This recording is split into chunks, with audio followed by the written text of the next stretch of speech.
Ngayong nasa off-season ng Japan B-League at Korean Basketball League, it is time for us to rank the best Filipino imports para sa dalawang ligang ito. Pero bago ang lahat, gaya ng palagi, this is an opinionated video, which means you may or may not agree with some of my picks, and if you happen to disagree, leave a comment down below and we will talk about it. Number 2, if you like this type of videos, make sure that you like this video, subscribe to this channel, and leave a comment down below, for not only it would help out a ton, but I would very much appreciate it. Now with all of that out of the way, let's begin. We will first start with honorable mentions. At dito, we have SJ Belangel, Roosevelt Adams, at Carl Tamayo. SJ and Adams both provided steady production on the limited minutes they've gained. Belangel averaged 7 points, 1.9 rebounds, 2 assists, and 18 minutes per game for the Daegu Kogas Pegasus, while Roosevelt Adams averaged 9.2 points, 5.3 rebounds, and 22 minutes per game for the Kagawa 5 Arrows. While Carl Tamayo, who only played 8 minutes per game, only averaged 2.7 points and 1.3 rebounds per game. However, since his team, the Ryukyu Golden Kings, won the championship this season, he still at least deserves a mention on this list. Now on to our top 10. At number 10, we have Kiefer Ravena.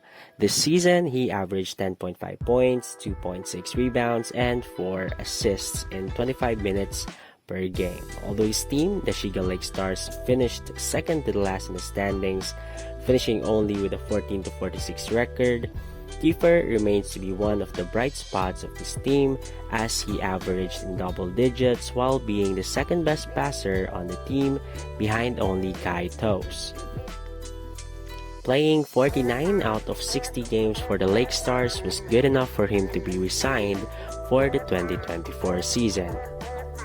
At number 9, we have Dwight Ramos. In 41 games played this season with his new team, Dwight averaged 9.5 points, 3.9 rebounds, 2.8 assists, 1.7 steals in 24 minutes played per game.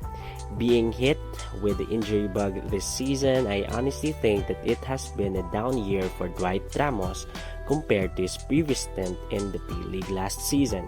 Nevertheless, in 41 games played with the Levanga Hokkaido, he still placed within the top 5 of each major statistical category while leading his team in steals per game. Although his team only finished with a 19-41 season, he was still able to secure a contract extension for the next season. At the 8th spot, we have Bobby Ray Parks Jr. of the Nagoya Diamond Dolphins. Ray helped his team this season to a 43-17 record, averaging 11 points, 3.9 rebounds, 2.4 assists, 1.2 steals. Although he shot a high 43.6% on the field and 36.1% from 3, it's tough to put him any higher given that he has only played 36 games this season due to injury. At our number 7 spot, we have 30 Ravena of the San N Neo Phoenix. This season, 30 averaged 11.5 points, 4.9 rebounds, 4.3 assists, 1.1 steals, while shooting 43% from the field in 26 minutes per game.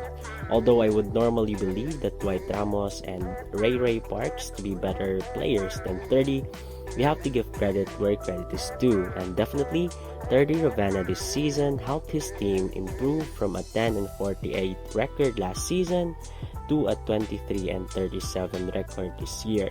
He leads his team in assists while averaging the 4th most points in the team, behind only 3 other foreign imports. It also helps that 30 played all 60 games for the Neo Phoenix this season. That is why he's put on the number 7 spot. With our first entry from the KBL on our 6th spot, we have Ethan Alvano of the Wunju DB Pony. This season, he averaged 13.3 points, 3.5 rebounds, 5.1 assists, while shooting 41.5% in the field in 30 minutes. This season, Alvano led his team in assists, steals, and minutes per game. So far, among all the other players formerly mentioned, Alvano is by far the most explosive during games, looking very unstoppable at times for his team. Kicking off our top 5, we have Kai Soto of the Hiroshima Dragonflies. This season, including the playoffs, Kai averaged about 9 points, 6.4 rebounds, 1.4 blocks, 1.4 steals, while shooting 52.3% from the field in 19 minutes per game. To be completely honest, Kai's short stint for the Hiroshima Dragonflies this season is a bit disappointing. Although he has been given a more significant role in a lesser basketball league than that of the Australian NBL, Kai, at least in the 24 games he has played with the team, seemingly has not shown any visible increase with his overall production.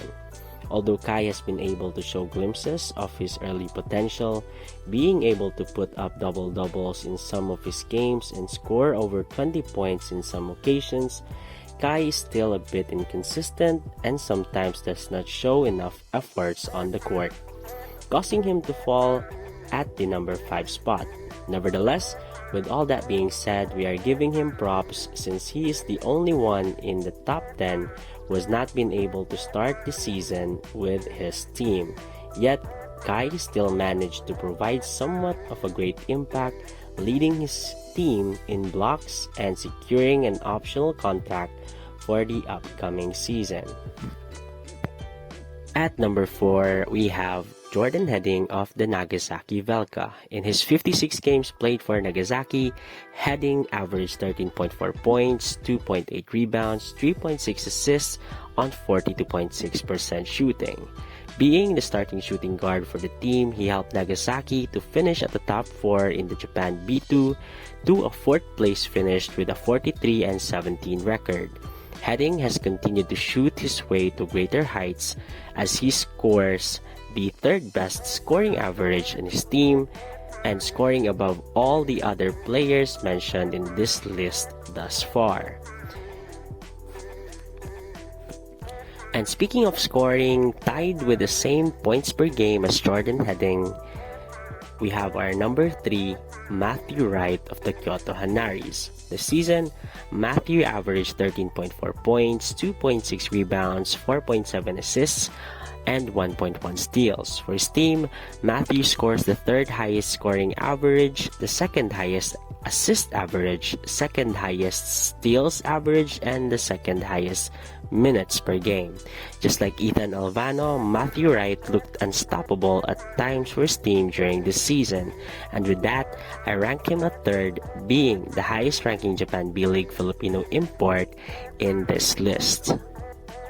Because at number 2, we have RJ Abarientos. For the Ulsan Hyundai Mobis this season, RJ averaged the most points per game than all the other players on this list with 36.6 points while grabbing 2.9 rebounds, 4.8 assists, 1.4 steals in 29 minutes per game. On his way to winning the Rookie of the Year award, RJ was able to help his team into a 4th place finish in the KBL with a 34-20 record by the end of the regular season. RJ, being the 2nd best scorer in his team, was also able to lead his team in both assists and minutes played. At one point during the season, because of his stellar play, he was once in the conversation of winning the Rookie MVP.